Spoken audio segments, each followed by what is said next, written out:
नमस्कार दोस्तों।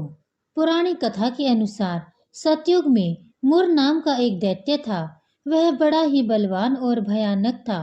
उसने अपने पराक्रम से इंद्र समेत अनेक देवताओं को पराजित कर दिया था और उनको स्वर्ग से भगा दिया था।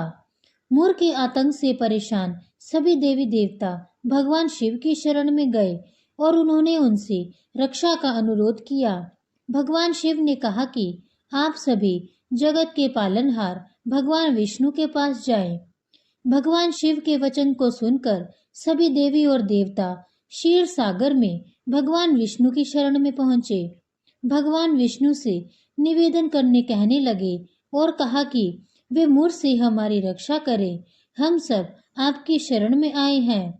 भगवान विष्णु ने इंद्रदेव से पूछा कि कौन ऐसा दैत्य है जो सभी देवताओं को जीत लिया है।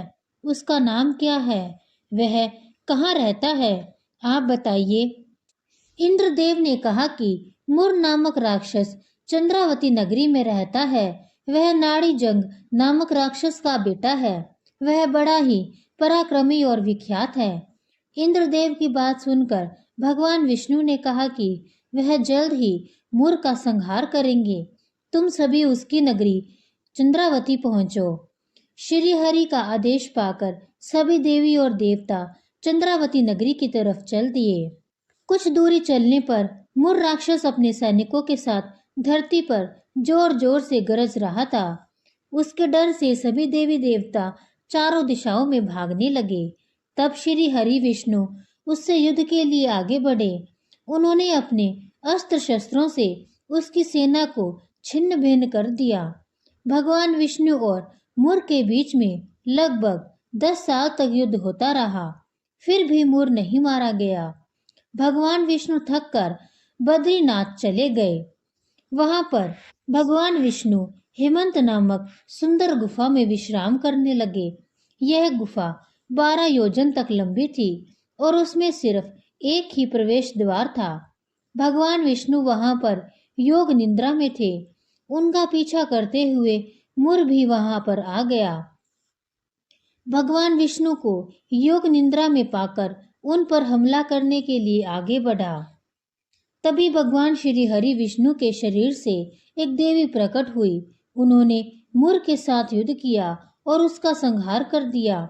युद्ध बीत जाने के बाद भगवान विष्णु जब योग निद्रा से बाहर आए तब उन्होंने देवी को देखा।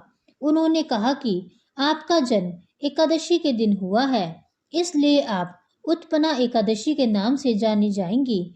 जो लोग आपकी पूजा करेंगे वह हमारे भी भक्त होंगे। भगवान श्री कृष्ण ने युधिष्ठिर से यह कथा सुनाते हुए कहा कि जो भी व्यक्ति एकादशी का व्रत करता है उसके सभी पाप मिट जाते हैं, सभी दुख दूर होते हैं और मृत्यु के बाद उसे परम गति की प्राप्ति होती है। भगवान विष्णु के श्री चरणों में स्थान पाता है, उसे मोक्ष की प्राप्ति होती है। अब सुनते हैं एकादशी की एक अन्य कथा। एक मुनि का भद्रशील नाम का एक पुत्र था।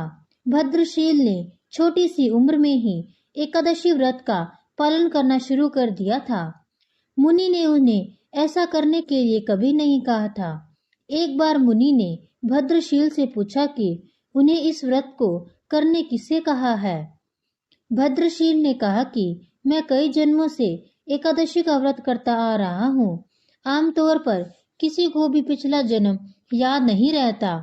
जब तक आप माँ के गर्भ में होंगे तब तक आपको अपने पिछले जन्मों की याद रहेगी, लेकिन जन्म से ठीक पहले यह स्मृति मिट जाती है।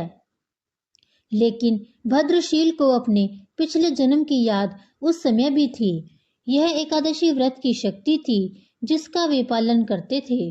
वे एक पूर्व जन्म में धर्मकीर्ति नामक राजा थे।